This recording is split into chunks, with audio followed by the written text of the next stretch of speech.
আসসালামু আলাইকুম। কেমন আছেন সবাই? আমরা তো অনেক ভালো আছি। আজকে আমরা এখানে আলু পরোটা রেসিপি দেখাবো। তো আমি যেভাবে সহজে বানাই সেভাবেই দেখাচ্ছি। এখানে আমরা যে আটাটা খাই লাল আটা, এটা স্বাস্থ্যের জন্য ভালো। এই আটাটাই নিয়েছি। আপনারা চাইলে ময়দা দিয়ে বানাতে পারেন। এখানে আমি 1 চামচ লবণ আর আধা চামচ চিনি দিয়ে দিছি। আর এখানে একটু ঘি দিয়ে দিলাম। এবার হালকা কুসুম গরম পানি দিয়ে আস্তে আস্তে আমি একটা ডো তৈরি করে নিব। ইচ্ছা করলে ঠান্ডা পানি দিয়েও করা যায়, কিন্তু আমি একটু কুসুম গরম পানি নিয়ে করি। তো এই তো ডোটা ভালোভাবে মথে নিয়েছি। এবার একটু তেল দিয়ে ডোটাকে রেখে দিব 15-20 মিনিটের জন্য।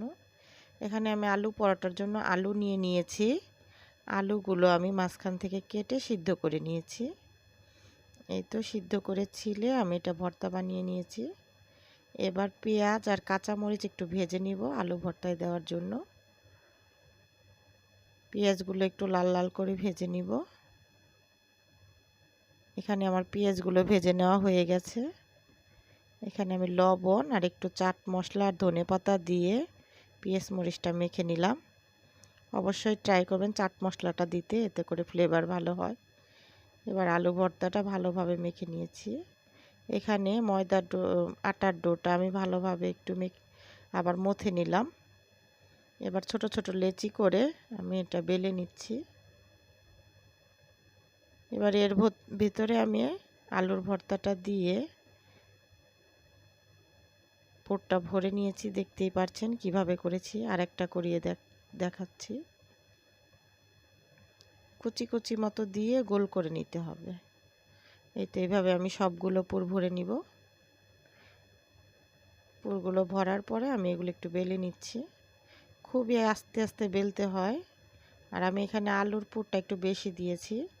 আলু পরোটায় আলুর পুর ভিতরে বেশি দিলে খেতে ভালো লাগে, কিন্তু একটু সাবধানে বেলতে হয়, না হলে পুরগুলো বের হয়ে যায়। এখানে আমি একটি প্যানে গরম করে নিয়েছি। এবার পরোটাটা দিয়ে দিয়েছি ভাজার জন্য। এবার খুব সাবধানে আমি এটা ভেজে নিব।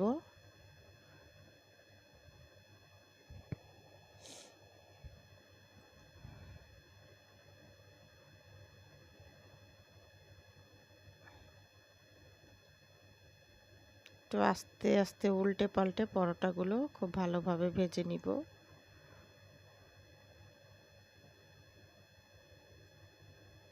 আলুর পুরটা বেশি দিলে পরোটাটা ভেঙে যাওয়ার সম্ভাবনা থাকে, তাই খুবই আস্তে করে উল্টে দিতে হবে। এখানে আমি তেল দিয়ে দিয়েছি। তেল দিয়ে এবার ভালোভাবে পরোটাটা ভেজে নিব। সকাল অথবা বিকেলের নাস্তায় বাচ্চাদের করে দিতে পারেন, বড়রাও খেতে পারবে। খুবই মজার আলু পরোটা।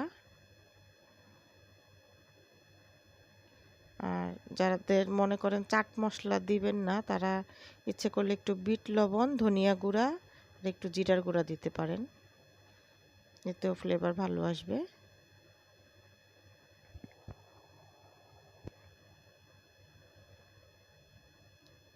এই তো পরোটাটা ভাজা হয়ে গেছে,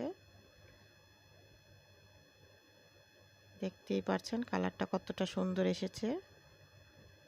এবার আমি এটা নামিয়ে নিব।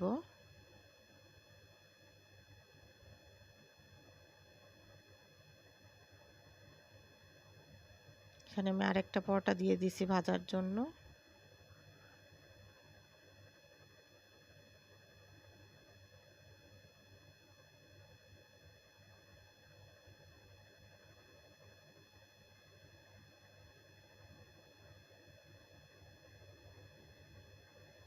ঘরে থাকা জিনিস দিয়ে খুব সহজেই আলু পরোটাটা যখন তখন বানিয়ে ফেলতে পারেন। এই তো পরোটা ভাজা শেষ। এবার উপরে একটু মাখন দিয়ে দিচ্ছি। আলু পরোটা ঘি অথবা একটু মাখন দিয়ে দিলে খেতে ভালো হয়। তো মজাদার আলুর পরোটা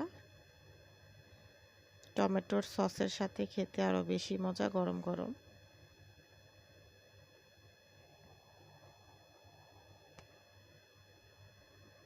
ট্রাই করে দেখতে পারেন। ভালো থাকবেন সবাই। আল্লাহ হাফেজ।